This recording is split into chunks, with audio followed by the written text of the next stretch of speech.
SEO Social Science YouTube channel, your study guide.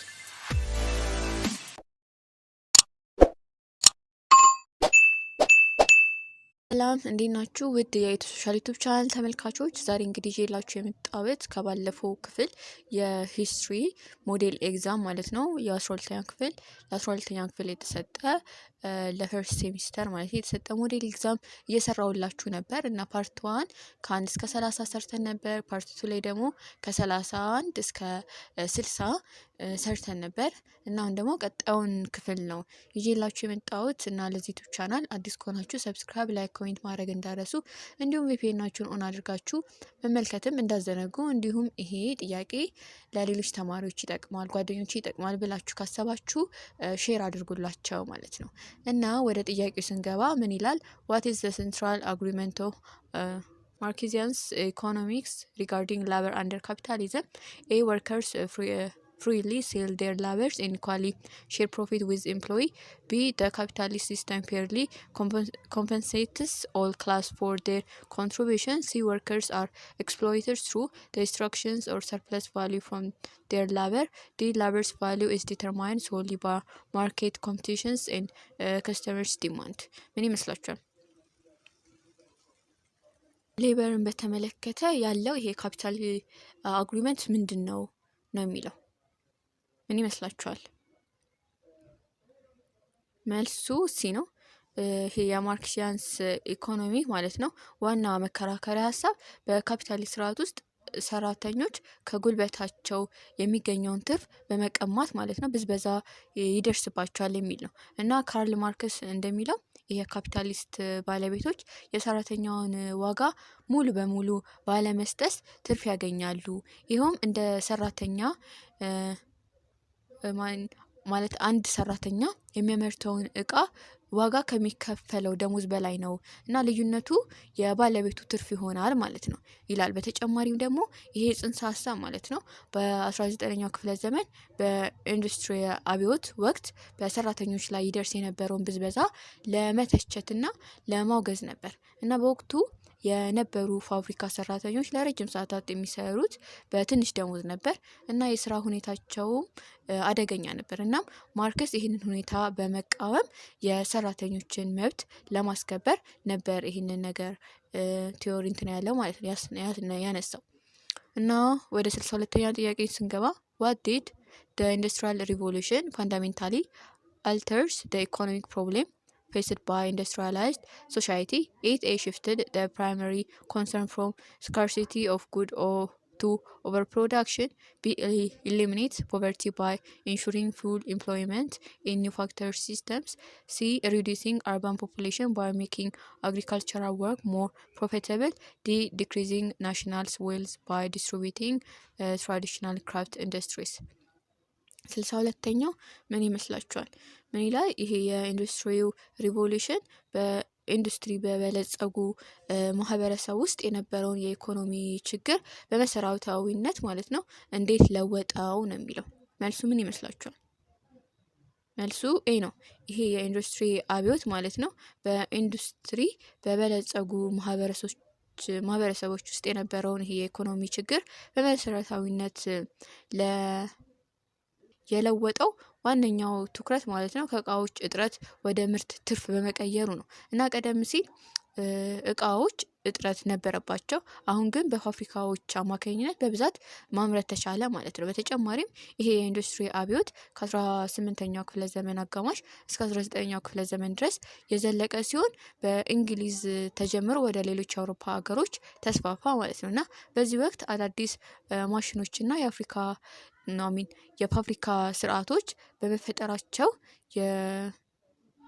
የምርት መጠን በከፍተኛ ሁኔታም ጨምሯል ማለት ነው እና ወደ 63ኛ ጥያቄ ስንገባ which one of the following best explain why compulsory primary education was a key instrument in promoting 19th century nationalism?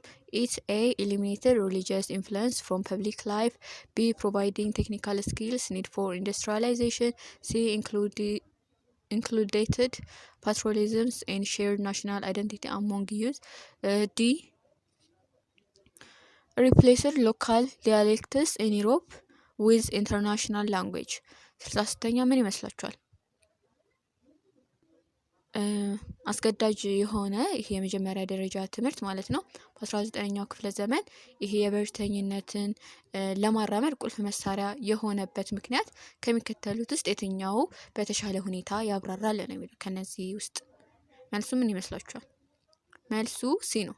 ይሄ አስገዳጅ የሆነው ይሄ የመጀመሪያ ደረጃ ትምህርት በ10ዎቹ እድሜ ውስጥ በሚገኙ ወጣቶች መካከል የሀገር ፍቅር ስሜትና የጋራ ብሔራዊ ማንነትን ለማዳበር ቁልፍ መሳሪያ ነበር እና ትምህርት ቤቶች ለሁሉም ዜጎች አንድ አይነት ስርዓተ ትምህርት በመስጠት የጋራ እሴቶችንና ታሪክን እንዲጋሩ አድርጓቸዋል። በተጨማሪም በ19ኛው መቶ ክፍለ ዘመን በአውሮፓ አገሮች ብሔርተኝነት እየበረታ መጣ እና መንግስታት ህዝባቸውን በአንድ የጋራ ማንነት ለማስተሳሰር ትምህርት ተጠቀሙበት ማለት ነው እና ትምህርት ቤቶች የሀገር ፍቅርን የሚያበረታቱ መዝሙሮችንና ታሪኮችንም ያስተምሩ ነበር ማለት ነው።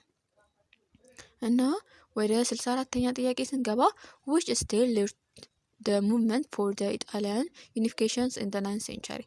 A. The Papal State, B. The kingdoms of Piedmont, C. The kingdoms of Naples, D. The kingdoms of Lombardy.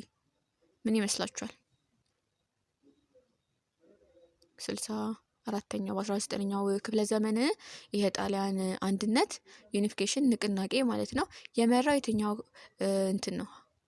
የትኛው ስቴት ነው የሚለው። መልሱ ቢ ነው።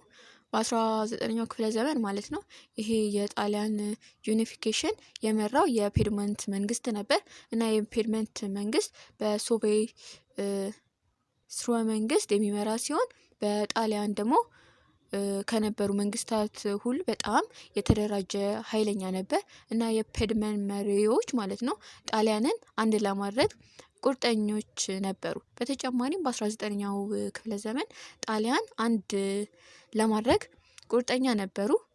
እናም በ19ኛው ክፍለ ዘመን በርካታ ትናንሽ መንግስታት የተከፋፈለበት ነበር እና የጣሊያን ብሔርተኞች እነዚህን መንግስታት በአንድ ላይ በማዋሃድ አንድ አገር ለመፍጠር ይፈልጉ ነበር እና የፒድመንት መንግስት የዚህን ንቅናቄ መሪ በመሆን ትልቅ ሚናም ተጫውቷል እና ካሚሎ ቤንሶ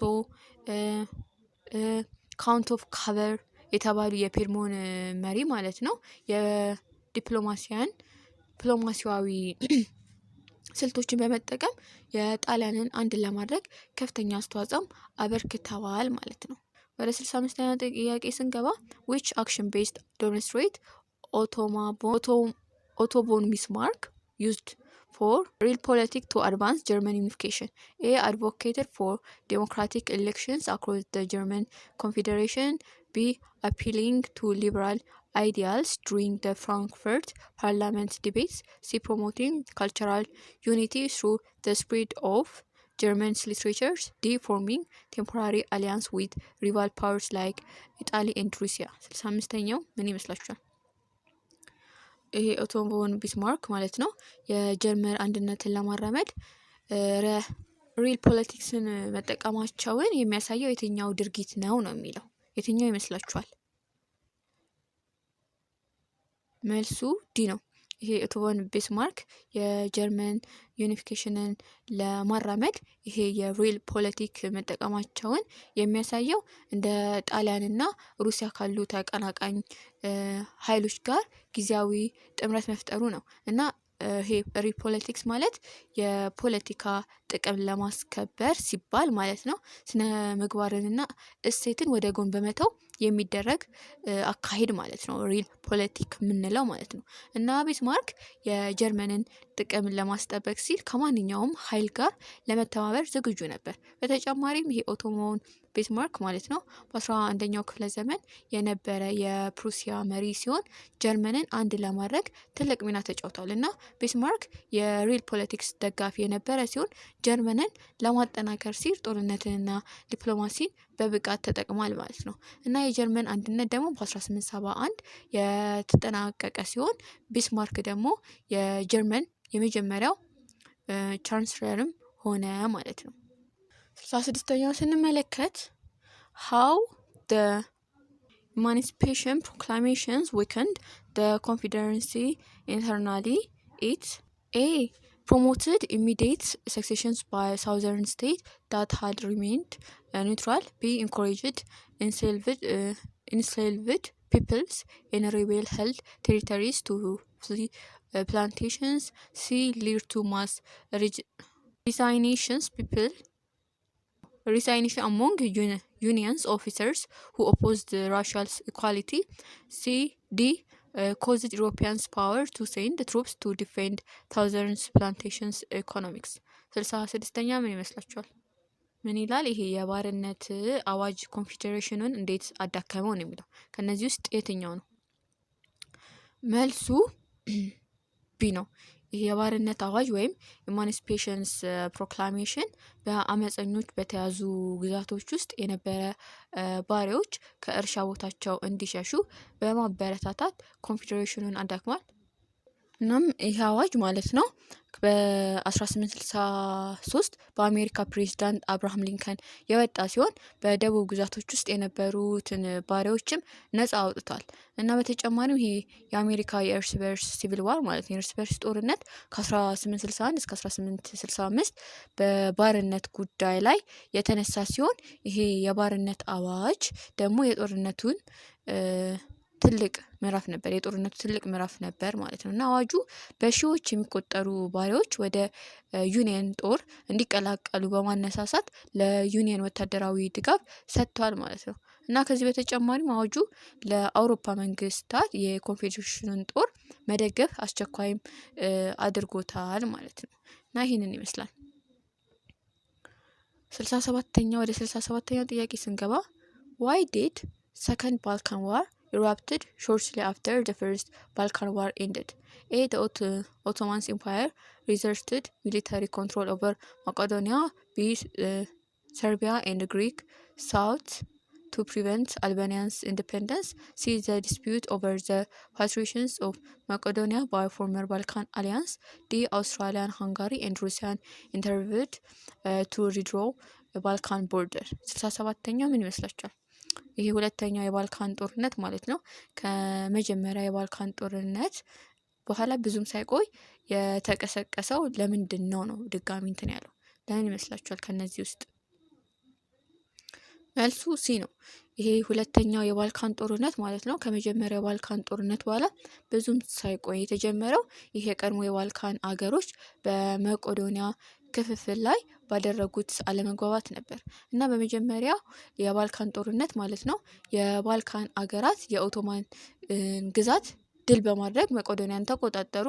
ይሁን እንጂ አሸናፊዎቹ አገራት ማለት ነው ይዞታውን እንዴት እንደሚከፋፈሉ መስማማት አልቻሉም።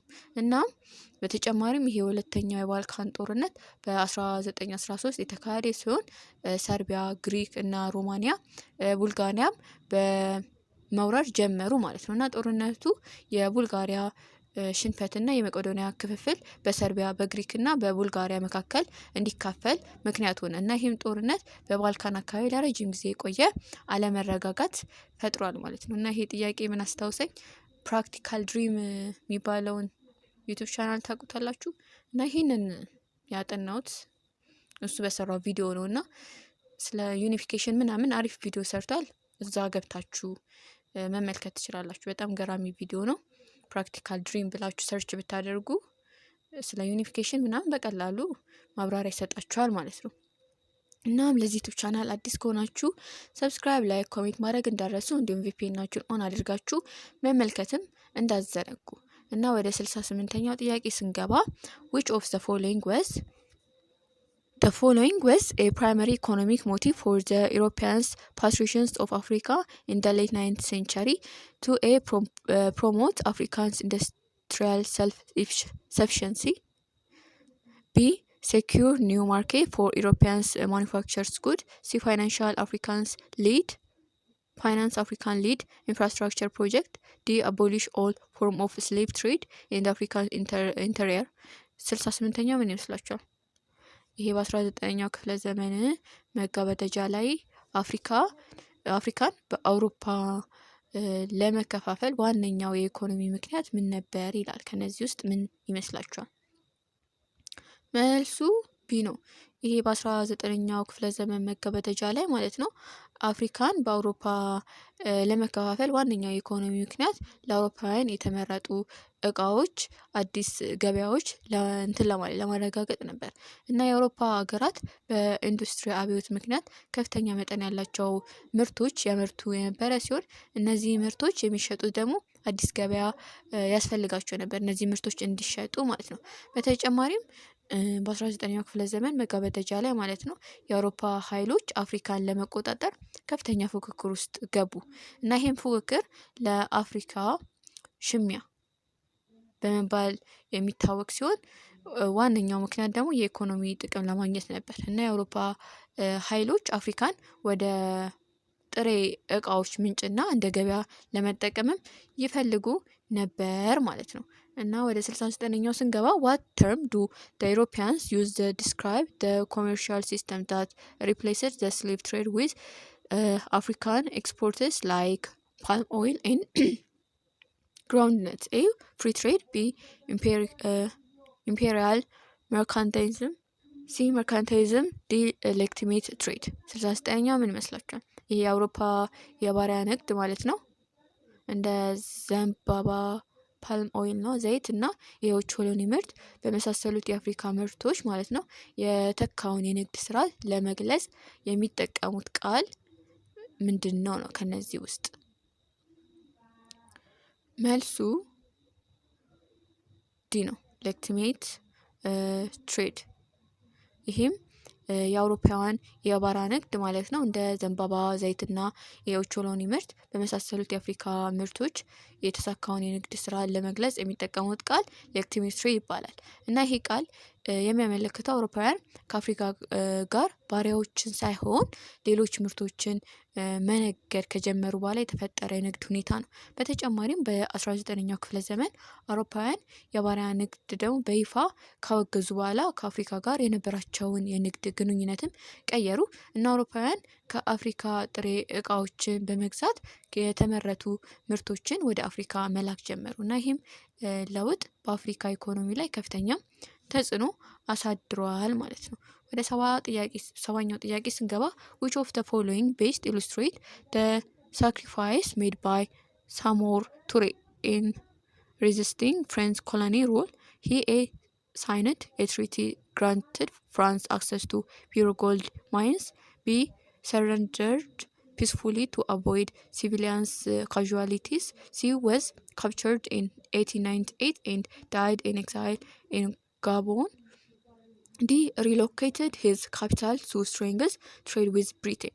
ሰባኛው ምን ይመስላችኋል? ከሚከተሉት ውስጥ ሳሞር ቱሬ የፈረንሳይ የቀኝ ግዛት ለመቃወም ያደረጉትን መስዋዕትነት በደንብ የሚያሳየው የትኛው ነው ይላል። መልሱ ሲ ነው። ይሄ ሳሞር ቱሬ ማለት ነው የፈረንሳይ ቀኝ ግዛትን ለመቃወም ያደረጉትን መስዋዕትነት በደንብ የሚያሳየው በ1898 ተማርከው በጋቦን በስደት መሞታቸው ነው። እናም ይህም ለነጻነት ያላቸውን ጽኑ አቋም ያሳያል። በተጨማሪም ሳሞር ቱሬ በ19ኛው ክፍለ ዘመን መገባደጃ ላይ ምዕራብ አፍሪካ ውስጥ የፈረንሳይን የቀኝ ግዛት የተቃወሙ ታላቅ የአፍሪካ መሪም ነበሩ እና ቱሬ ለብዙ ዓመታት ፈረንሳውያን የተዋጉ ሲሆን በመጨረሻም ግን በ1898 ተማረኩ እና በጋቦን በስደት የሞቱ ሲሆን አሁን ድረስ ደግሞ ለአፍሪካውያን ነጻነትም ተምሳሌት ናቸው ማለት ሳሞር ቱሬ ማለት። እናም ወደ ቀጣይ ከማለፋችን በፊት ሰብስክራይብ አድርጉ። እዚህ ከደረሳችሁ 71ኛ ጥያቄ ደርሰናል። ሰብስክራይብ አድርጉ። What was the primary motive behind the intentions of the Mahdist movement in Sudan? To A. establish a secular republic independent of Ottoman influence. B. support the southward expansion of British Egyptian condominiums administration.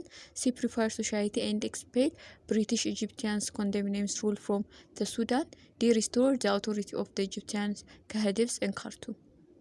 ምን ይመስላችኋል? 71ኛው ጥያቄ ምን ይላል? በሱዳን ውስጥ ይሄ የማህዲስት ንቅናቄ እንዲጀመር ያነሳሳው ዋነኛው ምክንያት ምንድን ነው? ከነዚህ ውስጥ ማለት ነው። መልሱ ሲ ነው።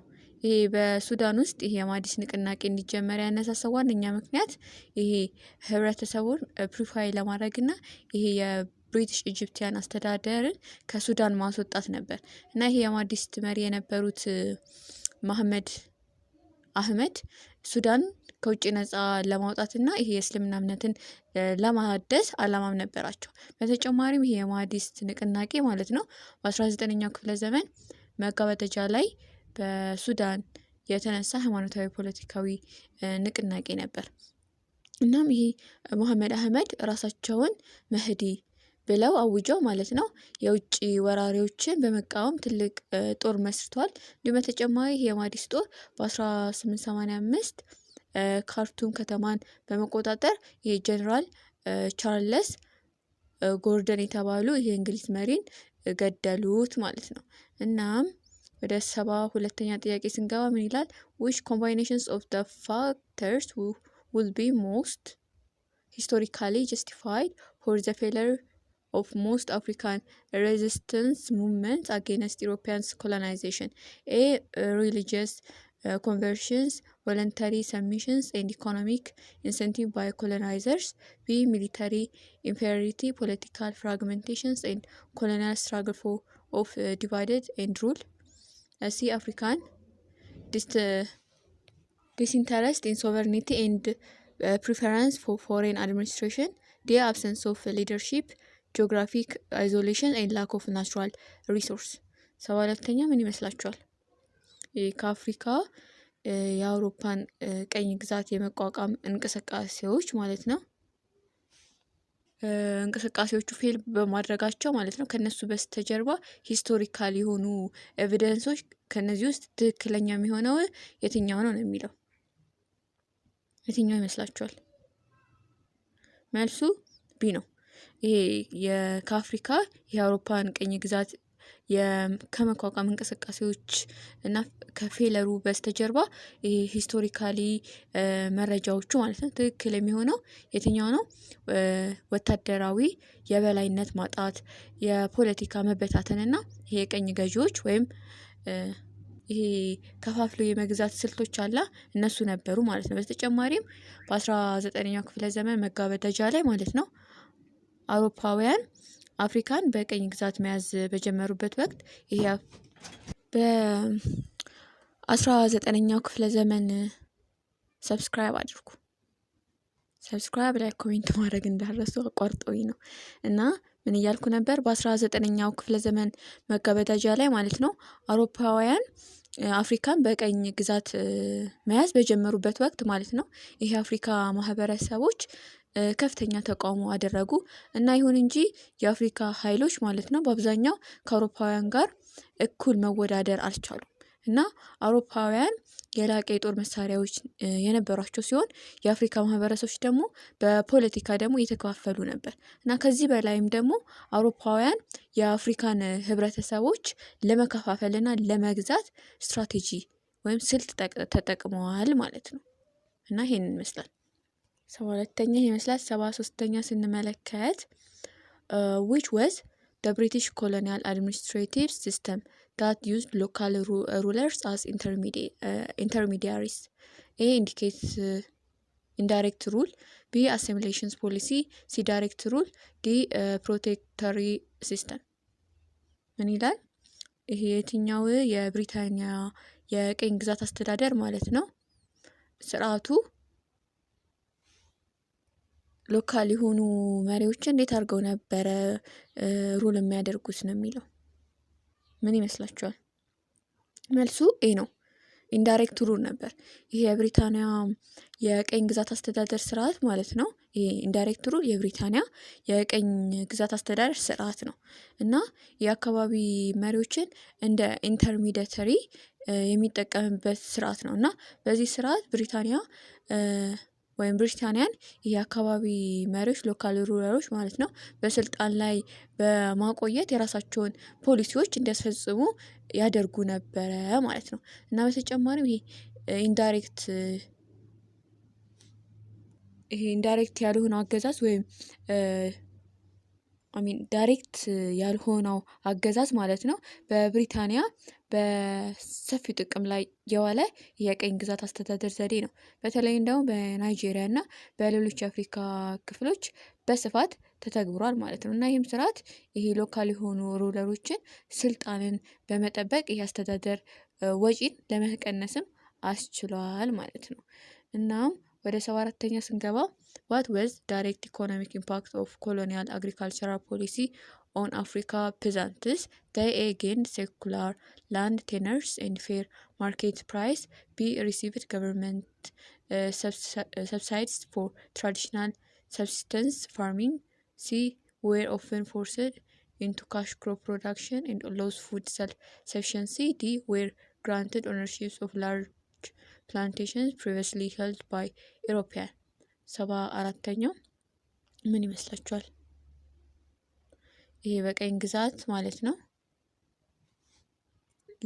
ይሄ የግብርና ፖሊሲ የሚባለው ማለት ነው በአፍሪካ ገበሬዎች ላይ የነበረው ይሄ ዳይሬክት የሆነ የኢኮኖሚ ተጽዕኖ ምንድን ነው የሚለው የትኛው ይመስላችኋል? መልሱ የትኛው ይመስላችኋል? መልሱ ሲ ነው። ለምን ሲሆነ ይሄ በቀኝ ግዛት ይሄ ግብርና ፖሊሲ ማለት ነው በአፍሪካ ገበሬዎች ላይ የነበረው ዳይሬክት የሆነ ኢኮኖሚ ተጽዕኖ ብዙውን ጊዜ የገንዘብ ሰብሎችን እንዲያመርቱ መገደዳቸውና ይሄ የምግብ ዋስትናቸውን ማጣታቸው ነው። እና ይሄ ቀኝ ገዢዎች ማለት ነው የአፍሪካ ገበሬዎች እንደ ጥጥ፣ ቡና፣ ሻይና ትንባሆ ያሉ ለውጭ ገበያ የሚውሉ ሰብሎችን እንዲያመርቱ ያስገድዷቸው ነበር። እና ይሄ ፖሊሲ ይሄ የአፍሪካ ገበሬዎች ለራሳቸው የሚሆን ምግብ እንዳያመርቱ አድርጓቸዋል። እና ይህ ምግብ ደግሞ እንደዚህ ማምረታቸው የምግብ እጥረት እንዲከሰት ምክንያት ሆኗል ማለት ነው። በተጨማሪም ይሄ ቀኝ ግዛት ማለት ነው የግብርና ፖሊሲ በአፍሪካ ኢኮኖሚ ላይ ከፍተኛ ተጽዕኖ ነበረው። እና ይሄ የቀኝ ገዢዎች ማለት ነው የአፍሪካን ሀብት ለራሳቸው ጥቅም ሲሉ ለመጠቀም ይፈልጉም ነበር። እና ይህም ለማድረግ ደግሞ የግድ የአፍሪካ ገበሬዎች ለራሳቸው ጥቅም ሳይሆን ለቀኝ ገዢዎች የሚጠቅሙ ሰብሎችን እንዲያመርቱም ያስገድዷቸው ነበር ማለት ነው። 75ኛ ስንገባ which cash crop was most commonly made completely for peasant production in France, West Africa to supply the textile industry? A. cotton, B. cocoa, C. coffee, D. groundnut. 75ኛ ምን ይመስላችኋል? የትኛው ካሽ ክሮፕ ይሄ የጨርቃ ጨርቅ ኢንዱስትሪውን ለፈረንሳይ ማለት ነው እንዲቀርብ ይሄ በምዕራብ አፍሪካ ገበሬዎች አስገዳጅ እንዲሆን የተደረገው የትኛው ምርት ነው? ካሽ ክሮፕ ከነዚህ ውስጥ የትኛው ነው የሚለው እንዲያመርቱ የተገደዱት? እሺ መልሱ ኤ ነው። ይሄም ይሄ ጨርቃ ጨርቅ ኢንዱስትሪው ማለት ነው በፈረንሳይ ምዕራብ አፍሪካ ለገበሬዎች አስገዳጅ እንዲሆን የተደረገው ካሽ ክሮፕ ጥጥ ነበር። እና ፈረንሳውያን ጥጥን ለጨርቃ ጨርቅ ፋብሪካዎች ለማቅረብ ይፈልጉ ስለነበር ይሄ አፍሪካ ገበሬዎች ይሄን እንዲያመርቱ ያስገድዷቸው ነበር ማለት። በተጨማሪም ይሄ በፈረንሳይ ምዕራብ አፍሪካ ይሄ የነበረው የቀኝ ግዛት አስተዳደር ማለት ነው የአካባቢው ገበሬዎች ለፈረንሳይ ኢንዱስትሪዎች ጥሬ እቃዎች እንዲያቀርቡ ለማስገደድ የተለያዩ ፖሊሲዎችን ተግባር ላይ አድርጓል። ከነዚህ ፖሊሲዎች ውስጥ አንዱ ገበሬዎች ጥጥ እንዲያመርቱ ማስገደድ ነበር። በተጨማሪም ይህን ፖሊሲ የአፍሪካ ገበሬዎች ለራሳቸው ምግብ ከማምረት ይልቅ ለፈረንሳይ ገበያ የሚውል ጥጥ እንዲያመርቱም አስገድዷቸዋል ማለት ነው። እና ወደ 76ኛ ጥያቄ ስንገባ how did colonial economy policies undermine traditional African agriculture system? by A. replacing subsistence farming with export-oriented cash crop. B. introducing democratic land ownership systems that empowered rural communities. C. investing heavily in rural infrastructure to support diversified local economies. D. promoting self-sufficiency through state-funded agriculture cooperative. 76ኛ ምን ይመስላችኋል? ይሄ የቀኝ ግዛት ኢኮኖሚ ፖሊሲ ማለት ነው የአፍሪካን ይሄ ካልቸር የግብርና ስርዓት እንዴት አዳከመው ነው የሚለው። ምን ይመስላችኋል መልሱ? መልሱ ኤ ነው። ይሄ የቀኝ ግዛት ኮሎኒያል ኢኮኖሚ ማለት ነው የአፍሪካ ይሄ ትራዲሽናቸውን የግብርና ስርዓቶችን ያዳከሙት ማለት ነው የኑሮ እርሻን ወደ ውጭ መላክ ሚን የሰብሲስተንስ ፋርሚንግ የምንለው አላ እሱን ወደ ውጭ መላክ ላይ ያተኮሩ እነዚህ ካሽ ክሮፖችን በመተካት ነበር እና ይሄ ፖሊሲ የአፍሪካ ገበሬዎች ለራሳቸው የሚሆን ምግብ ከማምረት ይልቅ ለቀኝ ገዢዎች የሚጠቅሙ ሰብሎች እንዲያመርቱም አስገድዷቸዋል ማለት። በተጨማሪም ይሄ ቀኝ ግዛት ኢኮኖሚ ፖሊሲ ማለት ነው በአፍሪካ ማህበረሰብ ላይ አሉታዊ ተጽዕኖ አሳድሯል። እና ይሄም የቀኝ ገዢዎች ማለት ነው የአፍሪካን ሀብት ለራሳቸው ጥቅም ሲሉ ለመጠቀምም ይፈልጉ ነበር። ይህንን ለማድረግ ደግሞ የአፍሪካ ገበሬዎች ለራሳቸው ጥቅም ሳይሆን ለቀኝ ገዢዎች የሚጠቅሙ ሰብሎችን እንዲያመርቱም ያስገድዷቸዋል ማለት ነው። ስለዚህ ሰብሲስተንስ ሲሆኑ እንትኖችን ወደ ኤክስፖርት ኦሪየንትድ ካሽ ክሮፖች ቀየሯቸው ማለት ነው። እና ወደ 77ኛ ጥያቄ ስንገባ which market served as a key meeting point for merchants for Tigray, Gondar, Wallo, Shawa, and the south of Abai regions during 9th century caravan trade? A. Harar, B. Baso, C. Asantabo, D. Ankober። ምን ይመስላችኋል? በ19ኛው ክፍለ ዘመን ይሄ የንግድ እንቅስቃሴ ማለት ነው ከትግራይ ከጎንደር ከወሎ ከሸዋ እንዲሁም ከአባይ ክልሎች ማለት ነው ደቡብ ነጋዴዎች የሚገናኙበት ቁልፍ ቦታ የትኛው ነበር? እነዚህ ሁሉ ማለት ነው። ምን ይመስላችኋል መልሱ? መልሱ ቢ ነው። በ19ኛው መቶ ክፍለ ዘመን ማለት ነው ይሄ የንግድ እንቅስቃሴ ማለት ነው ከነዚህ ሀገራት ውስጥ ከነዚህ ክልሎች ውስጥ ማለት ነው ባሶ ላይ ነበረ የሚገናኙት ማለት ነው። እናም ቁልፍ ቦታቸውም ነበር እና ባሶ በወቅቱ የነበረ ትልቅ የንግድ ማዕከል ሲሆን የተለያዩ ክልሎች የንግድ እቃዎችን የሚለዋወጥበት ቦታ ነበር። እናም ተጨማሪም በ19ኛው መቶ ክፍለ ዘመን በኢትዮጵያ የነበረው የንግድ እንቅስቃሴ በጣም የዳበረ ነበር እና የተለያዩ ክልሎች የራሳቸውን ምርቶች ለሌሎች ክልሎችም ይሸጡ ነበር። እናም ይህም የንግድ እንቅስቃሴ በኢትዮጵያ የኢኮኖሚ እድገት ላይ ትልቅ አስተዋጽኦ አበርክቷል ማለት ነው። ወደ 78ኛው ጥያቄ ስንገባ in what way did the revival of long distance caravan trade in 19th century Ethiopian contribute to cultural and religious exchange? It A. lead to the spread of Orthodox Christianity into the south regions through traders. B. enabled the Muslim merchant to introduce Islam to the Gibe region. C. encouraged European missionaries to settle in the south and convert the Oromos. D. replace indigenous belief system with imported religious doctrine from Arabia. 78ኛው ምን ይመስላችኋል?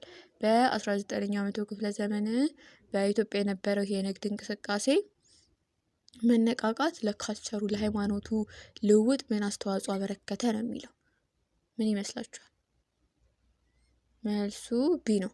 ይህ በ19ኛው መቶ ክፍለ ዘመን ማለት ነው በኢትዮጵያ የነበረው የንግድ እንቅስቃሴ እንዲነቃቃ የሙስሊም ነጋዴዎች እስልምናን ወደ ጊቤ ክልል እንዲያስተዋውቁ አስችሏቸዋል። እና ይሄ የንግድ እንቅስቃሴ መስፋፋት የሙስሊም ነጋዴዎች ወደ ጊቤ ክልል እንዲጓዙና እምነታቸውን እንዲያስተዋውቁ እድልን ፈጥሯል ማለት ነው። በተጨማሪም በ19ኛው መቶ ክፍለ ዘመን ማለት ነው በኢትዮጵያ የነበረው የንግድ እንቅስቃሴ ይሄ ለባህሉ ለሃይማኖታዊ ልውውጥ ትልቅ አስተዋጽኦ አበርክቷል። እና ደግሞ ነጋዴዎች ከንግድ እንቅስቃሴው በተጨማሪ የተለያዩ ባህሎችና ሃይማኖቶችንም ያስተዋውቁ ነበር ማለት ነው። እና ለዚህ ዩቲዩብ ቻናል አዲስ ከሆናችሁ ሰብስክራይብ፣ ላይክ፣ ኮሜንት ማድረግ እንዳረሱ እንዲሁም ቪፒኤናችሁን ኦን አድርጋችሁ መመልከት እንዳዘነጉ እንዲሁም ይህንን ፒፒቲ ማግኘት ከፈለጋችሁ ቴሌግራም ቻናል ላይ መለቅ ይሆናል እዛ ገብታችሁ መመልከት ትችላላችሁ። እንዲሁም ስለ ኢትዮጵያን ሂስትሪ በደንብ ማወቅ ከፈለጋችሁ የተለያዩ ቪዲዮዎች ተሰርተዋል እነሱን ገብታችሁ መመልከት ትችላላችሁ ማለት ነው። ወደ 79ኛው ጥያቄ ስንገባ what did the regional lords of Ethiopia largely oppose Emperor Tewodros II centralizing reforms? They feared losing their autonomy and traditional authority under a unified state. B. preferred the continuations of the ዘመነ መሳፍንት under a rule. C. distributed his alliance with British military advisor. D. objected to his adoption of Protestant religious doctrine. ምን ይመስላችኋል? 79ኛው በኢትዮጵያ መኳንንት የነበረው የአፄ ቴዎድሮስ ማለት ነው ያደረጓቸው ይሄ ሴንትራላይዝድ ሪፎርም አለ ማዕከላዊ ለማድረግ ማለት ነው። እና በዋነኝነት የተጠቀመበት ምክንያት ከነዚህ ውስጥ ምንድነው ነው የሚለው። መልሱ ምን ይመስላችኋል? መልሱ ኤ ነው። ይሄ የኢትዮጵያ ክልል አንድ ለማድረግ አፄ ቴዎድሮስ ማለት ነው ያደረጓቸው ይሄ ማዕከላዊ ሪፎርሞች በዋነኝነት የተቃወሙት ምክንያት ማለት ነው። እሱን የተቃወሙት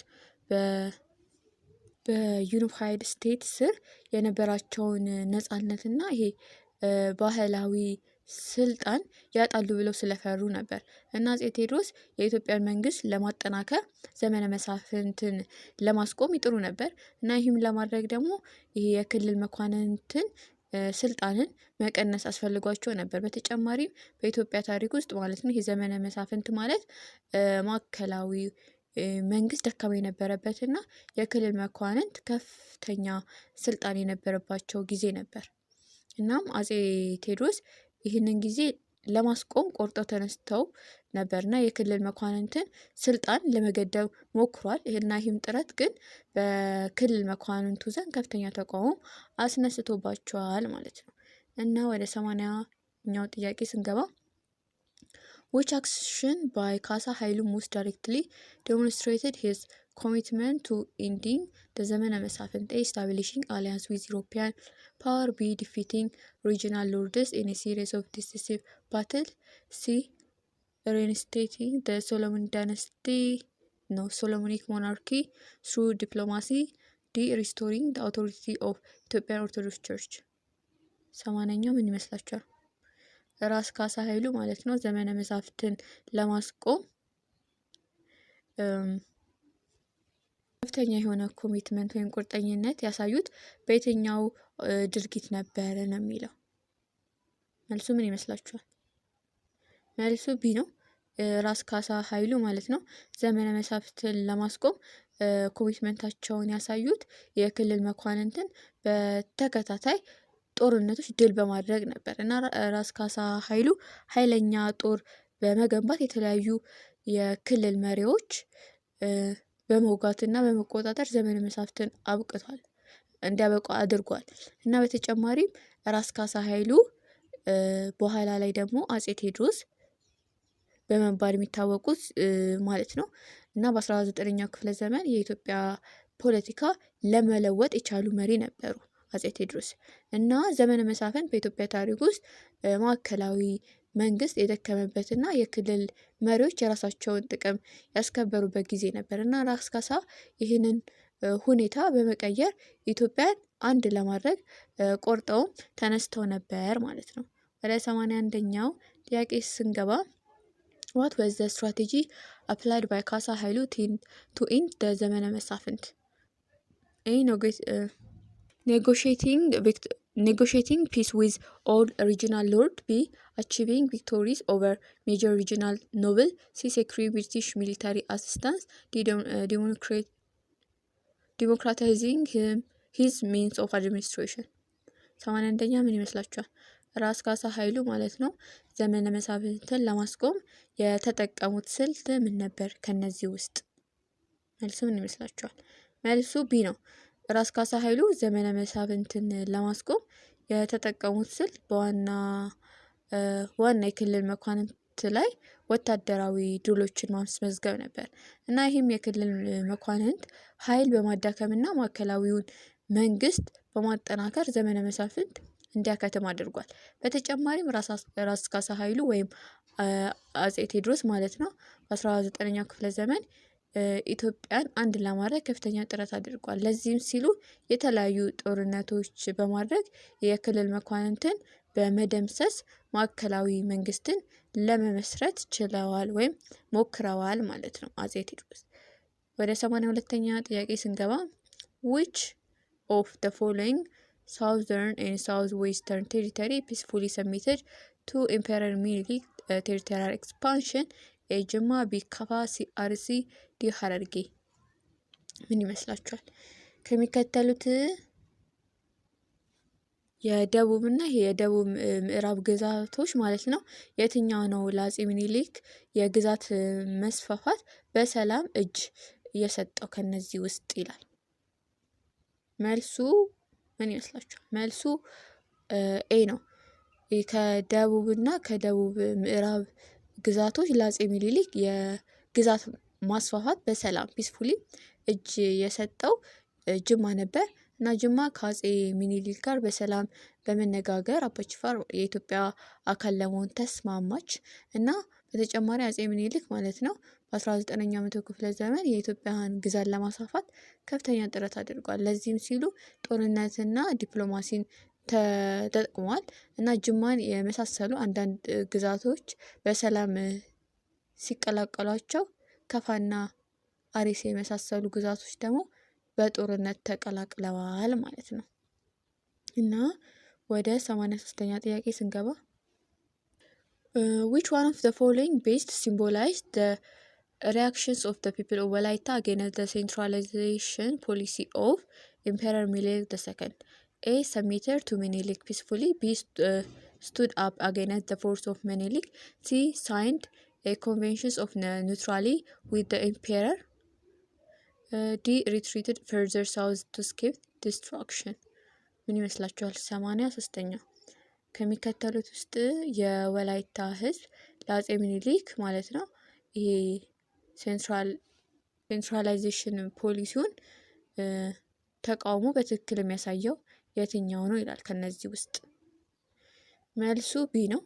የወላይታ ህዝብ ማለት ነው ለአፄ ሚኒሊክ ሴንትራላይዝድ ፖሊሲ ተቃውሞ ማለት በትክክል የሚያሳየው ከሚኒሊክ ኃይሎች ጋር መዋጋታቸው ነው እና ይሄ የወላይታ ህዝብ የአፄ ሚኒሊክን ፖሊሲ በመቃወም ኃይለኛ ተቃውሞ ያደረገ ሲሆን ከንጉስ ነገስቱ ጦር ጋርም ተዋግቷል። በተጨማሪም አፄ ሚኒሊክ በ19ኛው መቶ ክፍለ ዘመን የኢትዮጵያ ግዛት ለማስፋፋት በሞከሩበት ወቅት የተለያዩ ህዝቦች ተቃውሟቸውን ገልጿል። ከነዚህ መካከል የወላይታ ህዝብ ለአፄ ሚኒሊክ ፖሊሲዎች ከፍተኛ ተቃውሞ አሳይቷል እና የወላይታ ህዝብ ከኢትዮጵያ ጋር በኃይል መቀላቀልን በመቃወም ጦርነት ገጥመዋል ማለት ነው እና 84ኛ ስንገባ in what way did the northern land tenure system differ from the southern land tenure system?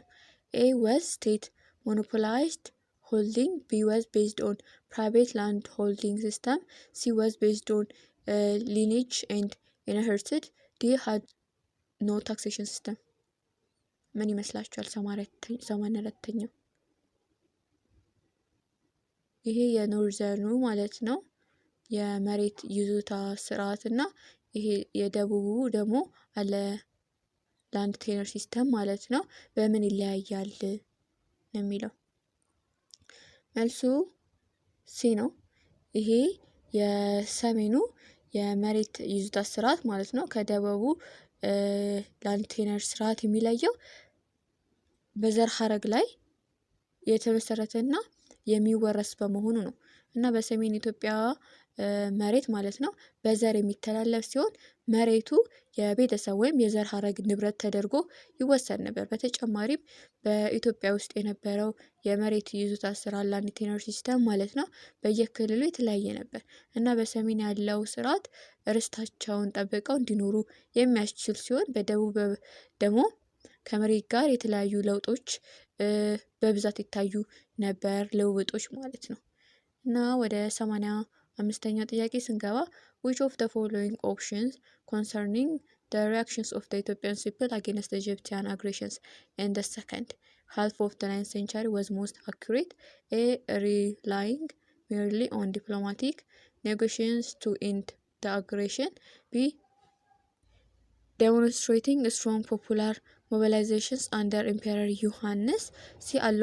allowing the aggressors to permanently control the Ethiopian territory. D. seeking a strong foreign ally for support to end the aggression. 85ኛ ምን ይመስላችኋል? በ19ኛው ክፍለ ዘመን ማለት ነው ላይ የኢትዮጵያ ህዝቦች ለግብጽ ወረራ ያሳዩት ምላሽ በተመለከተ ማለት ከነዚህ አማራጮች ውስጥ የትኛው በጣም ትክክል ይሆናል ነው የሚለው። ከነዚህ ውስጥ የትኛው ይመስላችኋል? መልሱ ቢ ነው። በ19ኛው ክፍለ ዘመን ማለት ነው የኢትዮጵያ ህዝቦች ለግብጽ ወረራ ያሳዩት ምላሽ በተመለከተ ማለት ነው በጣም ትክክለኛው የሚሆነው በአፄ ዮሐንስ 4ኛ ስር ጠንካራ የሆነ ህዝባዊ ንቅናቄ ማሳየታቸው ነው እና አፄ ዮሐንስ 4ኛ የኢትዮጵያ ህዝብ በብቃት በማስተባበር የግብጽን ወረራ ለመመከት ችሏል። በተጨማሪም በ19ኛው ክፍለ ዘመን ግብጽ በኢትዮጵያ ላይ ወረራ የፈጸመችበት ጊዜ የነበረ ሲሆን አፄ ዮሐንስ 4ኛ ማለት ነው የኢትዮጵያ ሉዓላዊነት ለመጠበቅ ጠንካራ ትግል አድርጓል እና አፄ ዮሐንስ 4ኛ የኢትዮጵያ ጦር በመብራት በጉንደትና በጉራ ጦርነቶች ላይ ግብጾችን ድል አድርጓል ማለት ነው። የት ጉንደትና ጉራ ላይ ማለት ነው። 86ኛው ጥያቄ ስንገባ ሰብስክራይብ ላይክ አድርጉ እና ይህም ጥያቄ ደግሞ ከጠቀማችሁ ለጓደኞቼ ይጠቅማል ብላችሁ ካሰባችሁም ሼር አድርጉ። እንዲሁም ቪፒኤናችሁን ኦን አድርጋችሁ መመልከት እንዳዘነጉ እና ይህን ፒፒቲ ማግኘት ከፈለጋችሁ ደግሞ ቴሌግራም ቻናል ላይ መለቅ ይሆናል። እዛ ገብታችሁ መመልከት ትችላላችሁ ማለት ነው። እናም 86ኛ what historical incident made the year 1887 a landmark in the history of Ethiopian people response against foreign aggressions? A. Complete withdrawal of the Egyptians out of the Ethiopian soil. B. Crushing defeat with the Mahdists suffered from at Metemma. C. Destructions of advancing Italian force at the Battle of Dogali. D. Fall of Ethiopians resistance to check the advancing British forces. 86ኛው ምን ይመስላችኋል? የትኛው ታሪካዊ ክስተት ነው የኢትዮጵያ ህዝቦች ለውጭ ወረራ የሰጡትን ምላሽ በታሪክ ውስጥ ትልቅ ቦታ የሚሰጠው ወይም እንዲሰጠው ያደረገው ይላል። መልሱ የትኛው ይመስላችኋል? መልሱ ሲ ነው። የጣሊያን ኃይሎች ማለት ነው በዶጋሊን ጦርነት መውደማቸው የኢትዮጵያ ህዝቦች ለውጭ ወረራ የሰጡትን ምላሽ በታሪክ ውስጥ ትልቅ ቦታ የሚሰጠው ክስተት አድርጎታል እና በ1887 የተካሄደው የዶጋሊ ጦርነት ጣሊያኖች በኢትዮጵያ ላይ ወረራ ለመፈጸም ያደረጉትን ሙከራ ኢትዮጵያውያን በጀግንነት ከመከቱበት ታሪካዊ ክስተት ነው። ከታሪካዊ ክስተት ውስጥ አንዱ ነው እና በ1887 በዶጋሊ የተገኘው ድል በኢትዮጵያ ዘንድ ትልቅ ኩራትና የነጻነት ተምሳሌ ተደርጎ ይወሰዳል እና ይሄ ድል ለሌሎች የአፍሪካ ሀገሮች የቀኝ ግዛት በኃይል መቃወም እንደሚቻል መልእክትም አስተላልፏል ማለት ነው። እና ወደ 87ኛው ጥያቄ ስንገባ which of the following best demonstrate the international implications of the Ethiopians victory at Adwa? It a shocked black race and discouraged Ethiopianism's movement. B. Inspired European powers to rush for territories in Ethiopia. C. Enabled Italy to remain a colonial power in Ethiopia. D. Facilitating the collapse of government of Crispi in Italy. 87ኛ ምን ይመስላችኋል? ከአድዋ ድል በኋላ ማለት ነው ኢትዮጵያ ያስመዘገበችው ድል ዓለም አቀፋዊ እይታ ውስጥ ከሚከተሉት የትኛው ነው የሚለው ከነዚህ ውስጥ መልሱ ምን ይመስላችኋል? መልሱ ዲ ነው። ይህ ከአድዋ ድል በኋላ ኢትዮጵያ ያስመዘገበችው ድል ዓለም አቀፋዊ አንድምታ ማለት ነው በጣሊያን የነበረውን የክሪፕስ መንግስት እንዲፈርስ ማመቻቸቱ ነው እና በአድዋ የተገኘው ድል በኢጣሊያን ከፍተኛ የሆኑ የፖለቲካ ቀውስ የፈጠረ ሲሆን እና የክሪፕስ መንግስት ደግሞ እንዲወድቅም ምክንያት ሆኗል እና በተጨማሪ ይህ በአድዋ ጦርነት ኢትዮጵያውያን ጣሊያንን በመደምሰስ ለአፍሪካውያን ብቻ ሳይሆን ለመላው ዓለም የነጻነት ተምሳሌት ሆኗል። በተጨማሪም ይህ ድል በቀኝ ግዛት ላይ ለነበሩ አገሮች የነጻነት ትግላቸውን እንዲያጠናክሩም አበረታታቸዋል ማለት ነው። ወደ 88ኛ ጥያቄ ስንገባ ከዛ በፊት ስለ ኢትዮጵያን ሂስትሪ በይበልጥ ማወቅ ከፈለጋችሁ የተሰሩ አሉ ሙሉ ማለት ነው እነሱን ገብታችሁ መመልከት ትችላላችሁ። 88ኛ what did the Ethiopians unity at Adwa respectives of ethnic and religious difference based imply? It implies A. The absence of any grievance against Emperor Minilik II. B. The love and affections of the Ethiopian people to war. C. Ethiopia's traditions of narrowing difference in times of crisis. D. The attitude which Ethiopians had against Western civilization. ምን ይመስላችኋል? 88ኛው አድዋ ላይ የነበረው የኢትዮጵያን አንድነትና ይሄ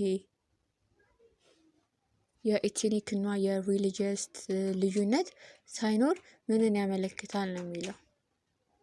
ከነዚህ ውስጥ የትኛው ይመስላችኋል? መልሱ ሲ ነው። አድዋ ላይ የነበረው ይሄ የኢትዮጵያን አንድነት የኤትኒክ እና የሪሊጂየስ ዲፈረንት ሳይኖር ማለት ነው ኢትዮጵያውያን ችግሮች ሲያጋጥሙ ማለት ነው ልዩነታቸውን የማጥበብ ባህል እንዳላቸው ያመለክታል። እና ይህም ኢትዮጵያውያን ማለት ነው ለሀገራቸው ያላቸውን አንድነትና ቁርጠኝነትም ያሳያል። በተጨማሪም በአድዋ ጦርነት ላይ ሁሉም የኢትዮጵያ ክፍሎች በጋራ ተሳትፈዋል። ኦሮሞ፣ አማራ፣ ትግሬ፣ ጉራጌ፣ ሲዳማ ወዘተ ሳይባል ሁሉም ለሀገራቸው ነጻነት ተዋግተዋል ማለት ነው። 89ኛ ጥያቄ ላይ ስንገባ ምን ይላል? Which one of the following best explain the importance of the 1931 Constitution of Ethiopia? A. It introduced a democratic parliamentary system. B. It strengthened regional autonomy. C. It consolidated imperial authority. D. It abolished the monarchy. ምን ይመስላችኋል? ከሚከተሉት ውስጥ የ1931 የኢትዮጵያ ህገ መንግስት አስፈላጊነትን በተሻለ ሁኔታ የሚያብራራው የትኛው ነው ከነዚህ ውስጥ? መልሱ ሲ ነው። ከሚከተሉት ውስጥ ማለት ነው የ1931 የኢትዮጵያ ህገ መንግስት አስፈላጊነትን በተሻለ ሁኔታ የሚያብራራው የንጉሠ ነገስቱን ስልጣን ማጠናከሩ ነው። እና የ1931 ማለት ነው ህገ መንግስት በኢትዮጵያ ታሪክ የመጀመሪያው የሪተን ህገ መንግስት ሲሆን ንጉሠ ነገስቱን ያለ ገደብ እንዲገዙ ስልጣን የሰጠ ነበር። በተጨማሪም የ1931 ህገ መንግስት በአፄ ኃይለ ሥላሴ ዘመን የተዋወቀ ሲሆን የኢትዮጵያን ዘመናዊ መንግስት ለመገንባት ያለመ ነበር እና ይሁን እንጂ ህገ መንግስቱ ማለት ነው ዲሞክራሲያዊ ባለመሆኑ ብዙ ትችቶችም ቀርበውበታል ማለት ነው። እና ወደ 9ኛ ጥያቄ ስንገባ Which of the following reforms of ልጅ ኢያሱ led to the oppositions of the Shawan nobilities against the young prince?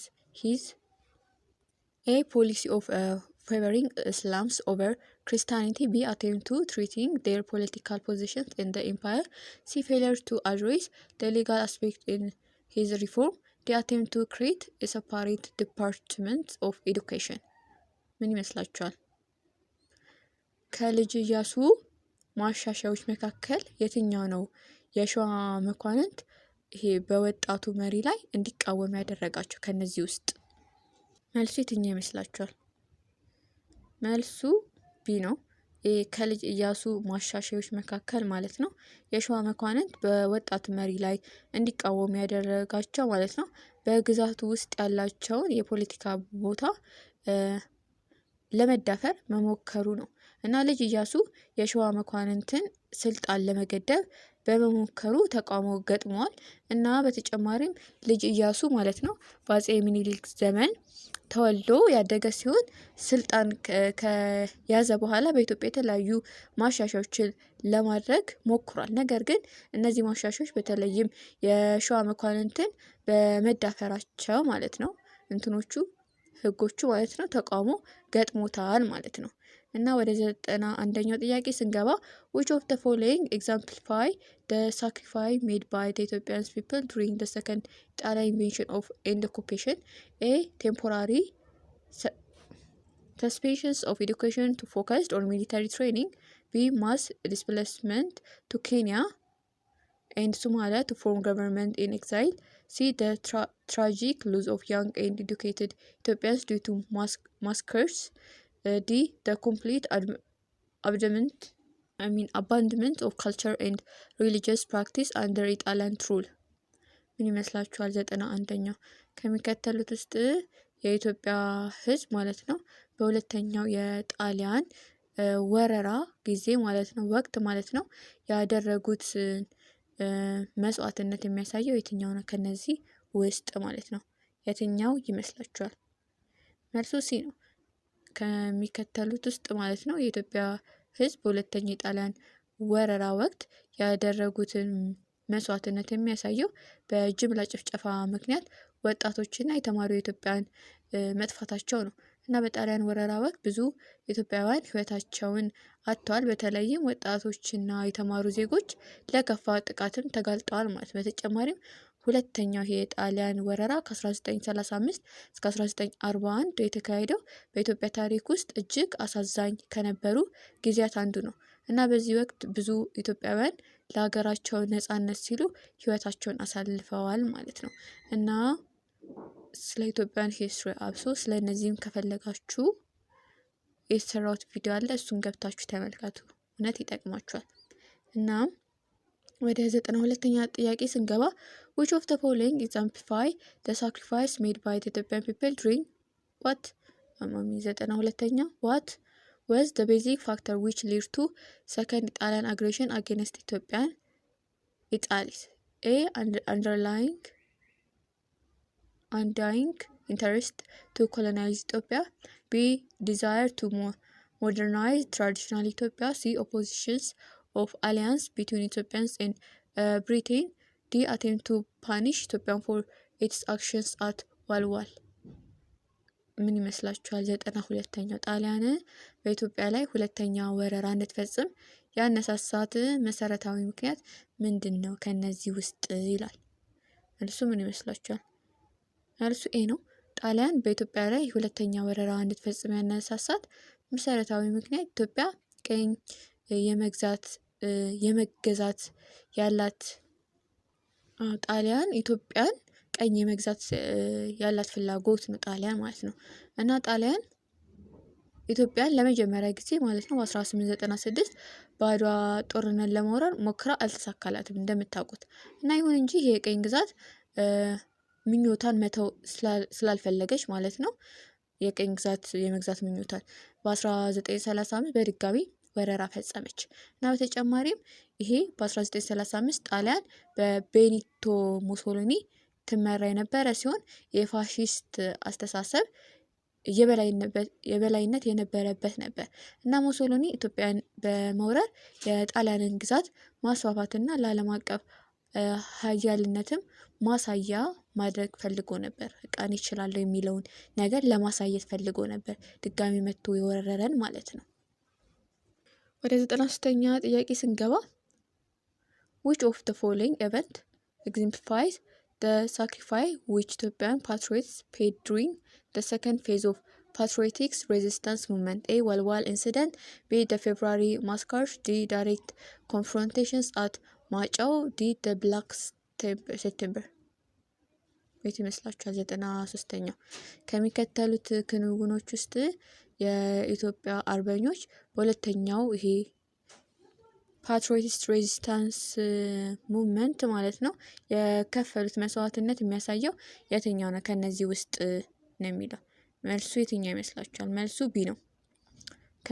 ከነዚህ ውስጥ ማለት ነው የሚያሳየው የካቲት 12 ማለት ነው የካቲት ጭፍጨፋ የሚባለው የካቲት 12 በ1937 የኢትዮጵያ ወራሪ ኃይሎች ማለት ነው በንጹሃን የጣሊያን ወራሪ ኃይሎች በንጹሃን ኢትዮጵያ ላይ የፈጸሙት ጭፍጨፋ ነው የካቲት 12 1937 ማለት ነው እና በተጨማሪ የካቲት 12 ጭፍጨፋ ማለት የተፈጸመው በግራዚያኒ ላይ ቦምብ ከተወረወረ በኋላ ሲሆን ጣሊያኖች ለዚህ ድርጊት ምላሽ ለመስጠት ብዙ ንጹሃን ዜጎችን ጨፍጭፈዋል ማለት ነው እና ይህም ክስተት የኢትዮጵያን ለሀገራቸው ነጻነት ያላቸውን ቁርጠኝነት ለከፈሉት መስዋዕትነት ማሳያም ነው ማለት ነው ይሄ እና ወደ ቀጣይ ስንገባ 94ኛው What was the historical significance of the Treaty of Service signed in the immediate post-World War I? A. ended Ottoman Turkish dominations of the Middle East.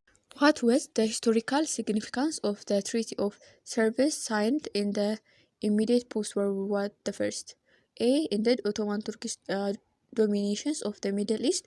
B. led to the disintegrations of Austria-Hungarian Empire. C. facilitate the possessions of German colonies by the Allies. ዲ ፎርስድ ቡልጋሪያ ቱ ቢ ፓትሪዮትድ ኢንቱ። ምን ይመስላችኋል? 94ኛው ይሄ የቨርሳይ ስምምነት ከሁለተኛው የዓለም ጦርነት በኋላ በጀርመን ላይ የጣለው ዋና ድንጋጤ ምን ነበር ነው የሚለው 94ኛው። ምን ይመስላችኋል? መልሱ ቢ ነው። ይሄ የቨርሳይ ስምምነት ከሁለተኛው የዓለም ጦርነት በኋላ በጀርመን ላይ የጣለው ዋና ክስተት ወይም ድንጋጤ ይሄ የካሳ ክፍያ እንድትፈጽም ነበር እና ጀርመን ቀዳሚ የጦርነቱ አስጀማሪ በመሆኗ ለደረሰው ጉዳት ካሳ እንድትከፍል ተገዳለች ማለት። በተጨማሪም ይሄ ቨርሳይ ስምምነት የመጀመሪያውን የዓለም ጦርነትን ያበቃ ስምምነት ሲሆን ጀርመን ላይ ከፍተኛ የገንዘብ ጫናም ፈጥሯል እና ይህም ካሳ ክፍያ በጀርመን የኢኮኖሚ ቀውስ እንዲፈጠር እና ለናዚ ፓርቲ መነሳሳት አስተዋጽኦ አድርጓል ማለት ነው። እና ስለ እነዚህ ነገሮች ማወቅ ከፈለጋችሁ ቅድም እንዳልኳችሁ ፕራክቲካል ድሪም ላይ በጣም ገራራሚ ቪዲዮዎች ሰርቷል። እዛ ገብታችሁ መመልከት ትችላላችሁ ማለት ነው። እና ለዚህ ዩቲዩብ ቻናል አዲስ ከሆናችሁ ሰብስክራይብ፣ ላይክ፣ ኮሜንት ማድረግ እንዳረሱ እንዲሁም ቪፒኤናችሁን ኦን አድርጋችሁ መመልከት እንዳዘነጉ። እንዲሁም ይህን ፒፒቲ ማግኘት ከፈለጋችሁ ቴሌግራም ቻናል ላይ መለቅ ይሆናል። እዛ ገብታችሁ መመልከት ትችላላችሁ ማለት ነው። 95ኛ ስንገባ which of the following lead to the evolutions of the Bolshevik Party in Russia? A. Special privilege which it won from the Duma. B. The progressive leadership of Tsar Nicholas II. C. The formation of Russian Red Army. D. The collapse of Tsarist during the February Revolution. ምን ይመስላችኋል? በሩሲያ የቦልሺቪክ ፓርቲ ማለት ነው እንዲፈጠር ምክንያት የሆነው ከሚከተሉት ውስጥ የትኛው ነው? መልሱ ዲ ነው። ይሄ በሩሲያ የቦልሺቪክ ፓርቲ እንዲፈጠር ምክንያት የሆነው በየካቲት አብዮት ይሄ የዛሪዝም መውደቅ ነው እና የየካቲት አብዮት የሚባለው በሩሲያ የነበረውን ይሄ የዘር ስርዓት ያከተመ ሲሆን ለቦልሺቪኮች ስልጣን እንዲይዙ ምቹ ሁኔታ ፈጥሯል ማለት። በተጨማሪም ይሄ የሩሲያ አብዮት ማለት ነው በ20ኛው ክፍለ ዘመን መጀመሪያ ላይ በሩሲያ ውስጥ የተከሰቱ ተከታታይ አብዮቶች ናቸው እነዚህ ማለት ነው። እና የካቲት አብዮት የሚባለው ይሄ የዛር ኒኮላስ ከስልጣን የወረደ ሲሆን ይሄ ደግሞ ሌላኛው አብዮት ደግሞ በቦልሺቪኮች በቭላዲሚር ሌኒን መሪነት ስልጣን እንዲይዝም አስችሏል ማለት ነው።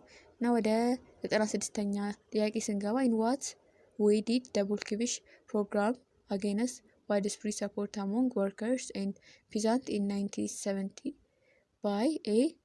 promising rapid industrial growth through foreign investment, B. focusing on the questions of peace, bread and land, C. defending private property and traditional monarchies, D. restoring Russia's positions as a major imperial power. ምን ይመስላችኋል? 96ኛው የቦልሺቪክ ፕሮግራም ማለት ነው ግብር በ1917 በሰራተኞችና በገበሬዎች መካከል ሰፊ ድጋፍ ያገኘው በምን መንገድ ነው? ምን ብሎ ነው ጥያቄው። መልሱ ምን ይመስላችኋል? መልሱ ሲ ነው።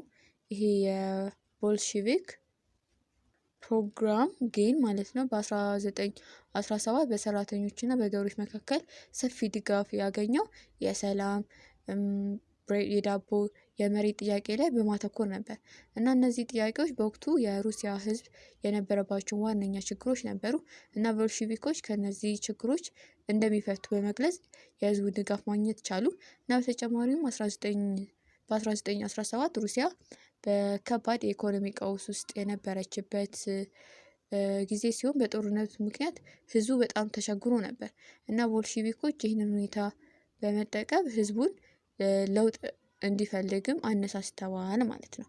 ወደ 97ኛ ጥያቄ ስንገባ which of the following features correctly demonstrate the New Deal programs of the USA? Which one is A. making ready the US to the coming World War II, B. expanding the US territories beyond Alaska, ሲ restricting the powers and authority of state governments. ዲ tackling the challenge of interwar period economic crisis. 97ኛው ምን ይመስላችኋል?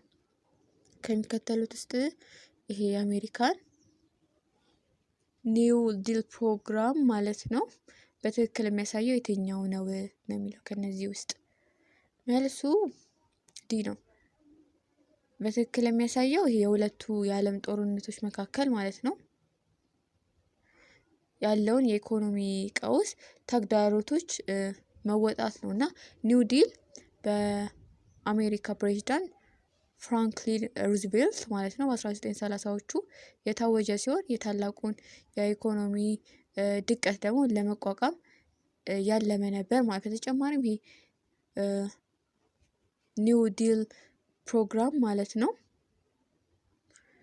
በ20ኛው ክፍለ ዘመን ከታዩት በጣም ከከፉ ኢኮኖሚ ቀውሶች ማለት ነው ለችግሩ ምላሽ ለመስጠት ሞክሯል እና ዩናይትድ ስቴትስን ጨምሮ በዓለም ዙሪያ ያሉ አገሮች በዚህ ቀውስ ውስጥ ተጠቅተዋል ማለት ነው እና ሩዝቬልት ነው ይሄ ኒው ዲል የተባለውን ፕሮግራም በመንደፍ ለችግሩ ምላሽ ለመስጠት የሞከረው ማለት ነው። ወደ 98ኛ ጥያቄ ስንገባ how did the Great Depressions affect politics during the interwar period? A. It deposed military's government from power. B. It led to the rise to power of Nazi Party in Germany. C. European powers surpassed the US as the world power. D. It led to the infiltrations of terrorist group in Europe. 98ኛ ምን ይመስላችኋል? ግሬት ዲፕሬሽን ማለት ነው የምንለው የኢኮኖሚ ድቀት ይሄ በሁለቱ የዓለም ጦርነቶች መካከል ያለውን ፖለቲካ እንዴት እንትን አለው አፌክት አደረገው ነው የሚለው። የትኛው ይመስላችኋል? መልሱ ቢ ነው። ይሄ እንዴት ነው አፌክት ያደረገው ማለት ነው በጀርመን የናዚ ፓርቲ ወደ ስልጣን እንዲመጣ ምክንያት መሆኑ ነው እና በኢትዮጵያ በኢኮኖሚው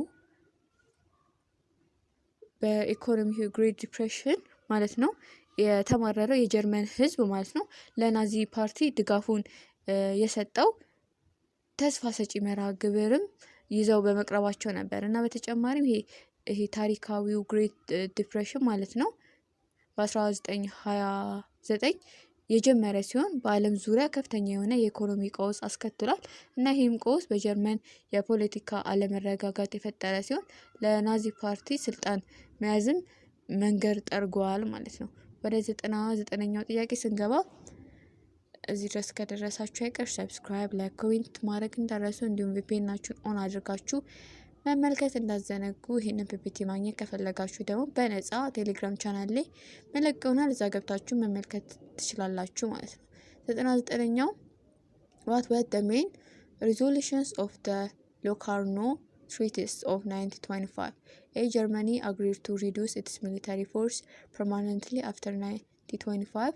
B. Germany's western borders with Belgium and France were guaranteed. C. The Treaty of Versailles was completely abolished. D. Germany regained control of all lost territory. ምን ይመስላችኋል? የ1925ኛው የሎካርኖ ስምምነት ማለት ነው ዋና ሪሶርሱ ሪሶሉሽኑ ወይም መፍትሄው ምን ነበረ ነው የሚለው ከነዚህ ውስጥ መልሱ ምን ይመስላችኋል? መልሱ ቢ ነው።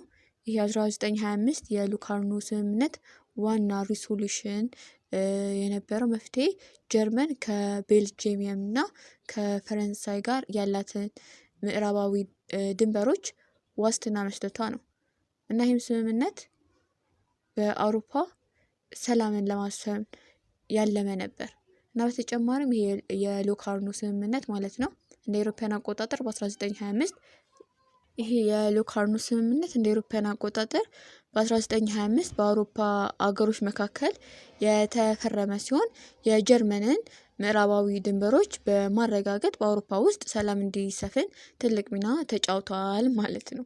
እና የመጨረሻው ጥያቄ 100ኛ ስንገባ which of the following consequence of World War II had the most significant long-term impact on the international relation after 1945?